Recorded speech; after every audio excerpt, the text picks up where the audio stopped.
Hello tout le monde! Petite vidéo, je ne sais pas si vous vous rappelez, il y a quelques mois maintenant, ça doit faire un mois et demi, j'ai reçu, donc j'avais fait un petit unboxing là-dessus, des Camponotus. J'avais déjà eu en élevage une jean mais qui était morte une semaine, 15 jours après réception, sans raison, donc du coup j'ai voulu reprendre les fameuses Camponotus entre guillemets, Maculatus subutnus, du moins c'est le nom commercial de ces espèces. Les Thaïlandais les appellent Tiger Ants, donc la fourmi tigre en fait, hein. Donc voilà, elles ont fondé assez facilement, hein. C'est pas compliqué plus que ça, et je vais vous faire une petite vidéo sur ces dames, très jolies. Alors pour le moment, je garde les deux fondations, et comme je vous le disais, j'en ferai peut-être gagner une. Voilà. Alors, donc on peut voir cette campo, comme vous l'avez déjà vu, c'est une camponotus plutôt de grande taille, donc avec une belle coloration. Vous voyez, ça fait vraiment comme des lignes en fait sur le gastre de la gine. D'ailleurs, elle a même un morceau de coton sur le gastre, je l'avais pas vu. Et vous voyez que les ouvrières aussi sont un peu pareilles. Alors, il n'y a pas autant de marquage, mais bon, quand elles sont repues, comme l'ouvrière là qui a une larve dans les mandibules, on voit bien les stries, hein, le gastre dilaté. Donc voilà pour cette espèce qui a fondé assez rapidement. Donc je le rappelle, ce qui est quand même assez perturbant, si on peut dire ça comme ça, c'est que cette espèce-là, elle ne fait pas de cocon, elle fait des nymphes nues. Donc pour une Camponotus, c'est quand même perturbant, je trouve, hein. Et donc là, la deuxième, elle est là. Elle a fondé aussi, elle est peut-être un peu plus développée, un peu plus de couvain. Au niveau coloration, on est sensiblement sur la même chose. Alors, apparemment, il y a des variantes plus ou moins foncées, hein, comme beaucoup de Camponotus au final, hein. Et donc, j'en profitais pour vous faire un petit suivi, une petite vidéo dessus. Vous voyez, là, on voit bien les nymphes nues, hein, c'est assez marrant. Après, ça se colore un peu comme les Cramato et ça pousse.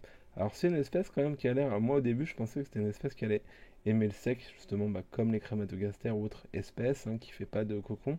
Mais non, elle a l'air d'aimer l'humidité, ils sont quand même assez proches du coton.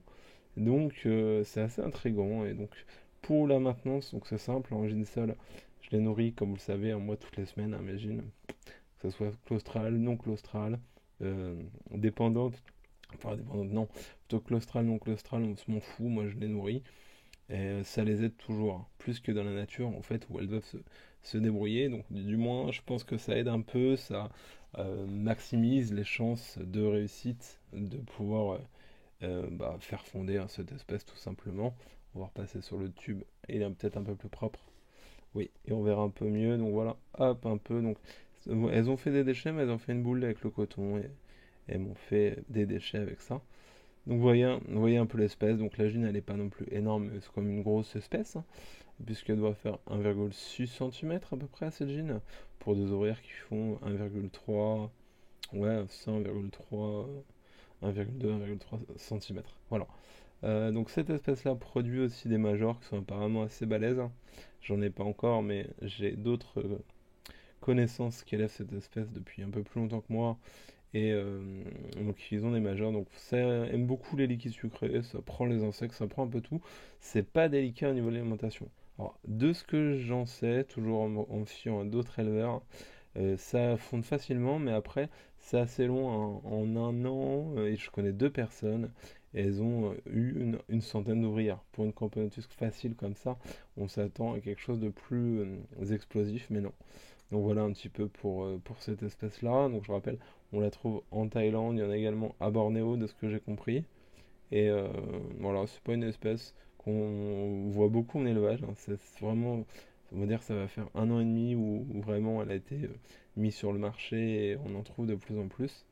Et c'est vraiment une espèce plutôt jolie, plutôt sympa.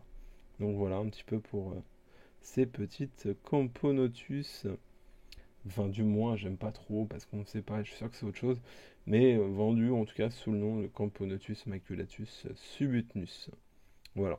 Donc rien de compliqué pour ceux et celles qui voudraient tenter l'aventure. Franchement, c'est simple.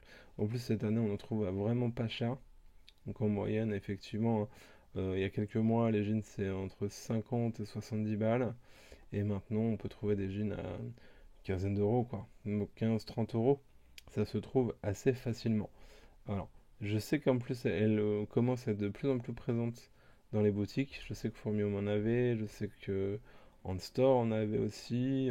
Voilà, il y a de plus en plus de boutiques qui en proposent pour ceux et celles qui seraient intéressés par l'aventure. Voilà. Bah, j'espère que ma vidéo vous a plu. Je vous souhaite une excellente journée. Je vous dis salut, salut et à la prochaine.